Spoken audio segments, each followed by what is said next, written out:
What's going on, guys? Got a pretty cool video for today. If you don't know, Brian Burk became the president of the Pittsburgh Penguins a few days ago. Ron Hextall, his GM, after Jim Rutherford actually stepped down. Now, for the past, 2 or 3 years, I'd say, he's actually been an analyst on Sportsnet. So I was actually kind of surprised to see him back in NHL front office, and I feel like Brian Burk was a very divisive GM. Either you loved him or you hated him. So I thought it'd be cool to kind of look back and see his top 5 best trades, top 5 worst trades.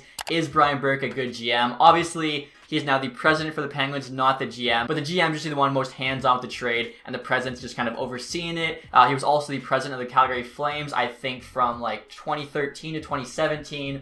Even acted as a GM for like 4 months there before they found Brad Treliving. Made one trade in that time. Greg Neem's there for Kevin Westgarth, which I'm actually a big fan of. Kevin Westgarth's from my hometown. I actually played dodgeball against him and Steve Ott when they came to my grade school, which was a lot of fun. I always remember that. But we're going to be looking back basically at his time as a GM and see how good he did. If you guys don't know, he was Canucks GM from 1998 to 2004. The Ducks GM from 2005 to 2008 actually won a Stanley Cup there with the Canucks, just some playoff appearances. And then with the Maple Leafs, he was the GM from 2008 to 2013 with 0 playoff appearances. So, again, I can see why he's divisive. If you're a Ducks fan, you probably love him. If you're a Leafs fan, you probably hate him. But honestly, going back and looking through these trades, I'll say right now, I think Brian Burk's a pretty decent GM. I think he got a bit of a bad rap. Now, before I actually show the top 5 best and top 5 worst trades, I want to show 3 trades that don't really fit into either category, but they're 3 blockbuster trades, and all 3 revolve around a Russian superstar. So the first one to show you guys here is Brian Burk trading Pavel Bure to the Florida Panthers. I had no idea Brian Burk was the one who made this trade. And I'm sure Canucks fans probably aren't too happy about this trade, as Pavel Bure was one of the most exciting players ever in the game of hockey, but he actually traded Bure when he only had like 5 seasons left in the NHL. You can see he did have a couple awesome back-to-back years there with the Panthers, putting up 94, 92 points. But aside from that, I feel like he did a really good job here of trading a declining asset in Bure,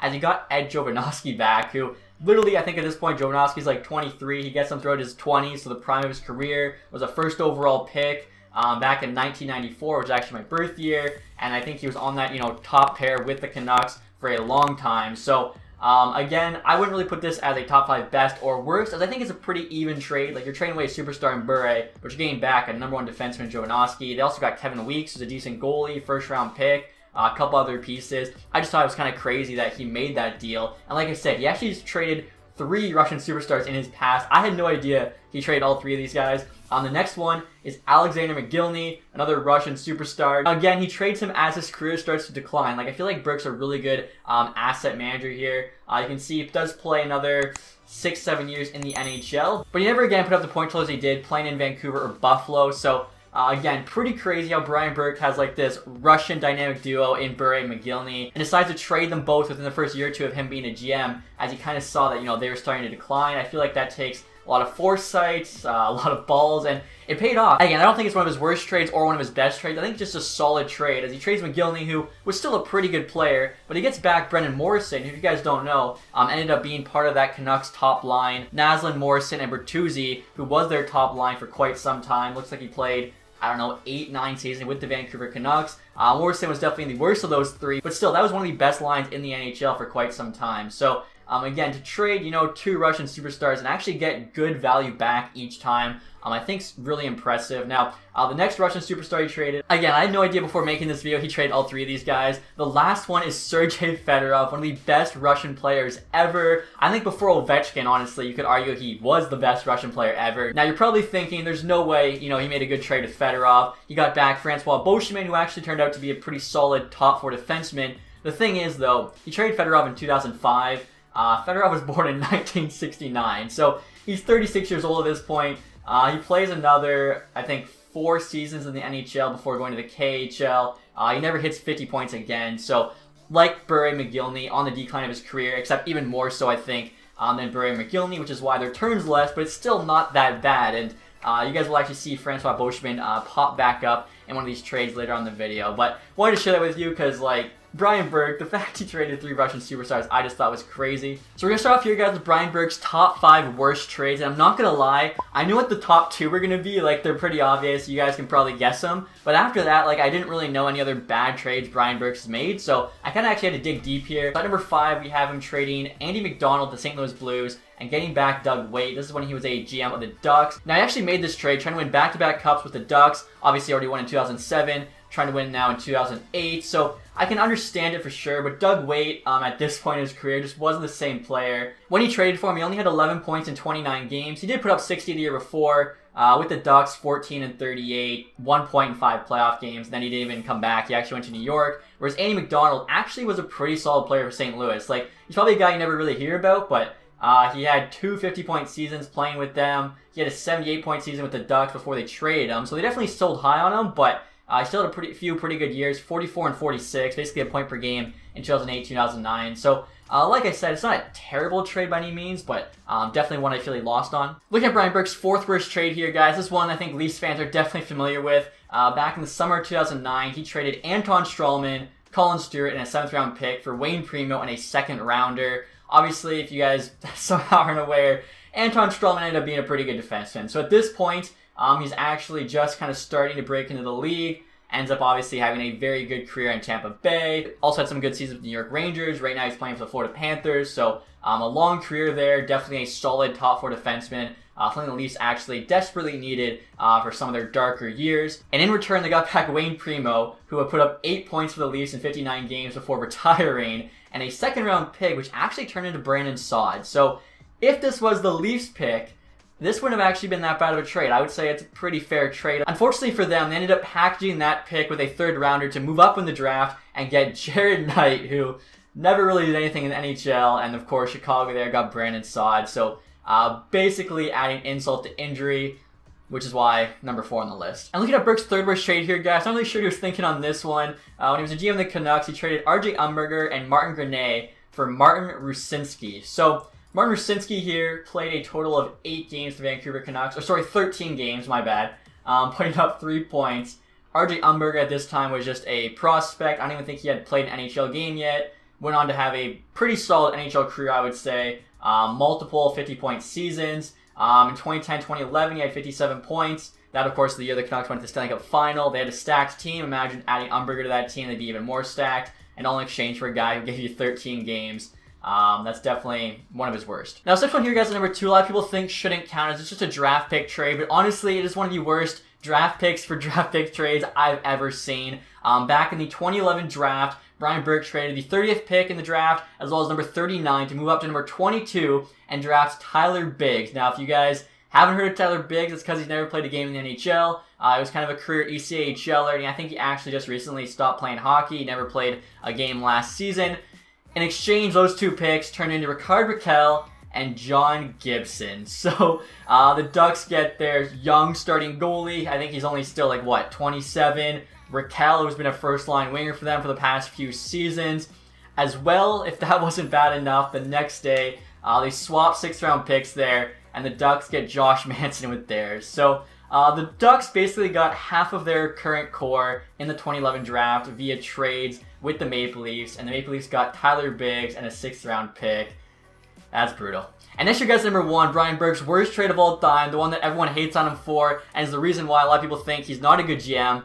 Phil Kessel to the Toronto Maple Leafs in exchange for a 2010 1st-round pick, a 2010 2nd-round pick, and a 2011 1st-round pick. Obviously, those picks went on to become Tyler Seguin, number 2 overall, Jared Knight, which really isn't that big of a deal, and Dougie Hamilton at number 9 overall. In exchange, they got Phil Kessel, who definitely was a good player. Without a doubt, a first-line winger during his prime in Toronto. The thing is, you give up Tyler Seguin, who is a young first-line franchise center. Dougie Hamilton, who turned out to be, who's still a pretty young, top-pairing defenseman.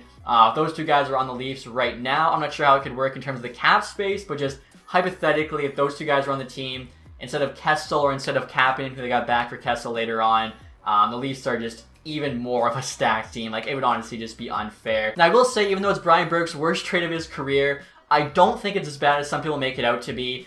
Similar to the draft pick trade with Anaheim Ducks, Tyler Seguin, number 2 overall. He made this trade thinking he's going to make the Leafs better, and they wouldn't be picking 1 or 2. Definitely if the Leafs do pick 2, unlike the Ducks trade where you could say they might not have taken Rakell or Gibson, they were definitely taking Tyler Seguin. It was Hall or Seguin, 1 and 2. Now, they might not have taken Dougie Hamilton in 2011, but it's still a top 10 pick. They're still getting a very good player. It was definitely one where he just took a risk, he swung for the fences, and even though Kessel turned out to be a really good player, the Leafs as a whole were just so bad. Those 2 picks ended up just being way too high. Like, if the 2010 is even number 3, it's Eric Goodbranson. If 2011 is even number... I'm trying to think of a player. But if it's not a top 10 pick, you know, the trade definitely does not look as bad. Unfortunately, though, for them, the Leafs just were in shambles a couple seasons there. And it cost him probably his job in the end. But like I said, guys, Brian Burk, overall, I think is actually a really good GM. He's made some really, really good trades in his career as well. And that's what we're going to look at next. Next year, we have Brian Burk's top 5 best trades of his career. At number 5, we actually have another trade with the Anaheim Ducks. Brian Burk traded Francois Beauchemin for Jake Gardiner, Joffrey Lupul, and a 2013 conditional 4th round pick. So this was an absolute fleece. Now, we know that the Ducks get their revenge later on this year at the draft, but Beauchemin was like a middle-aged top 4 defenseman at this point. I want to say he's like 28 or something, born in 1980. So he's 31 actually. He's even older than I thought. So yeah, 31-year-old top 4 defenseman. And in return, they get Jake Gardiner, who was not even in the NHL yet, but he was a solid college player. I think honestly within 2 years, Gardiner was already better than Beauchemin.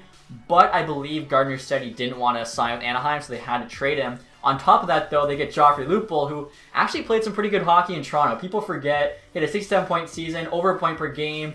He had 18 and 16 the next year. Unfortunately for him, he was just injury-ridden. If it wasn't for that, I think he'd be remembered much more fondly as a Maple Leaf. I think during this time, too, he somehow was an alternate captain in one of the All-Star games. So, again, Jake Gardiner within 2 years already better than Beauchemin. On top of that, you get Joffrey Lupul. This is an absolute fleece. And next year, guys, we have a trade that was 1-for-1. Luke Schenn for JVR. Honestly, this trade reminds me a lot of Adam Larson for Taylor Hall, except kind of like a lower tier version. Luke Schenn was a solid, young, top 4 defenseman, but definitely more of a defensive defenseman, whereas JVR was a similar age, top 6 forward. Of course, I think Larson had a bit more of a pedigree than Schenn. Hall definitely had a bit more of a pedigree than JVR, but in both scenarios, the team that got the forward won this one by a landslide. I mean, if you just look at them both at the NHL right now, Luke Schenn is like a 7th defenseman for the Lightning. He did just win a cup, which is, you know, good for him. JVR is, I think, a top 10 scorer right now in the NHL.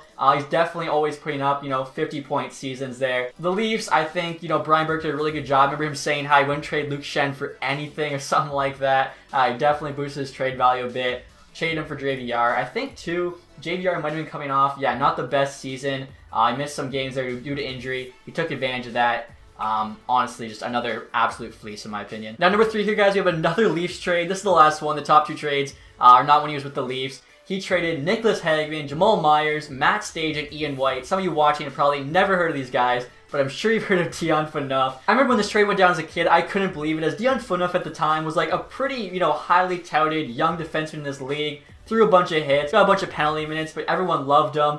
I still don't know what Calgary was thinking making this trade. I was pretty young back then. I was like 14, so maybe there was some drama I'm not aware of, but he played like 8 seasons for Toronto Maple Leafs. Was usually a pretty good point producer. You guys can see 30-ish points, 35 points he averaged there. Was the captain of their team, was the number 1 defenseman on that team. Now, is he a number 1 defenseman? No, but he's definitely a top 4 defenseman, even a low-end top pairing guy. And they give up nothing for him. Nick Hagman doesn't matter. Jamal Myers doesn't matter. Matt Stajan should have been better than he was, but honestly, he never really was more than a 30-point guy. Ian White never did anything either. So even if you think Dion Phaneuf wasn't that good, in his prime, you can't argue he wasn't a top 4 defenseman, and they got him essentially for nothing. Brian Burk came in, knew he had a tough job to do with the Leafs, and as you guys saw, I think he pulled off some really nice trades, but of course, as we saw before that, he also pulled off some bad ones. Now, number 2 here, guys, on this list, we have an absolute blockbuster, the definition of quantity for quality. He trades Joffrey Lupul, Ladislav Schmid, a first-round pick that turned into Nick Ross, a second-round pick that turned into Travis Hamonic, and a first-round conditional pick that turned into Jordan Eberle, all for Chris Pronger. So you might be thinking, that is way too much to give up. How is this on the best trades list? It is not. I think it's not too far to say Chris Pronger is a top 10 defenseman of all time. You have to give up quality to get quality. And in this case, honestly, aside from the Eberle pick, which they only got because the Ducks made the finals, he was giving up a ton of just regular quantity there for a top quality defenseman in Chris Pronger. Not only did they make the finals, they actually went on to win the Stanley Cup. Chris Pronger's first year in Anaheim, he had 59 points during the regular season, 15 points in 19 games. One of the best deep pairings I think we've ever seen on the ice with Scott Niedermayer and Chris Pronger. I think if you asked Brian Burk, he would make this trade again. He would say yes 10 out of 10 times. Obviously, Joffrey Lupul turned out to be a pretty decent top 6 player. Schmid was really never more of a bottom pairing guy. I'm not sure who Nick Ross is. Hamnick, that's not even the Oilers pick, so who knows what they did with it. And of course, Jordan Eberle is a good player, but like I said, Chris Pronger, Hall of Famer, in my eyes, he's a top 10 defenseman all time. You win the cup with him in your first year. I think that's an amazing trade. Now, number 1 here, guys, Brian Burke's best trade of his career is technically multiple trades, but I don't care. It's an absolute masterclass of GMing. Honestly, if you guys have ever seen that Draft Day movie, it's a football movie, but I honestly think it might be based off what Brian Burke was able to pull off at the 1999 draft. So, now I kind of set the stage for you guys. The Canucks went into that draft with the 3rd overall pick, and they wanted the Sedin Twins. Now, they knew one of them would be available at 3, but they wanted both. How are they going to make that happen? So the first thing Brian Burk does, he trades Brian McCabe, who at this time was a young, promising defenseman, along with a first-round pick to Chicago Blackhawks to move up and get the number 4 pick. So already, they have a chance against Sedin Twins at number 3, number 4, but it's risky. If you only get one of them, the kind of whole plan, is destroyed. So after that, they then flip the number 4 pick they got from the Blackhawks with 2 third-rounders of the Tampa Bay Lightning for the first overall pick in the draft. Now, you might be thinking, why didn't they stop here? They got 1, they got 3. The issue is, if they took one of the Sedins at 1 and the other one gets taken at 2, they then have to add some stuff to their 3rd pick to get the other Sedin twin, and at that point, too, the other team kind of knows you really want the other brother, right? So what Brian Burke does, he trades the first overall pick to the Atlanta Thrashers, as he knows they want Patrick Steffen, who was the consensus, top player in this draft. He gets back the 2nd overall, as well as a 3rd round pick. So basically in doing this, he recoups one of the 3rd round picks he traded to the Tampa Bay Lightning, and he also still gets the Sedins. As he knows Atlanta's taking Steffen 1, he gets the Sedins at 2 and 3. Again, if he picks 1 and 3, he's probably losing one of the Sedins. So this way he gets both, and he adds a pick. Like I said, this is a masterclass in GMing. He turned Brian McCabe, a 1st round pick and a 3rd round pick, into one of the Sedin twins, which of course, we know how that ends. Those 2 guys play their entire career with the Vancouver Canucks, both, first ballot Hall of Famers. It's one of the greatest trade sequences I've ever seen in my life, I think. And yeah, definitely deserving of the number 1 spot on this list. So that is it, guys, for this video. Let me know if after watching this, do you think Brian Burke's a worse GM than you originally thought, or a better GM? Again, he was actually hired to be the president of hockey operations for the Pittsburgh Penguins, not the GM, but Ron Hextall, who is the GM, doesn't really have quite as big a trade history. Brian Burke's is quite vast and really entertaining to go and research. So hopefully you guys enjoyed this one. If you did, leave that thumbs up. If you haven't subscribed yet, make sure to do that. And as always, guys, thanks so much for watching. Have a nice day. Goodbye.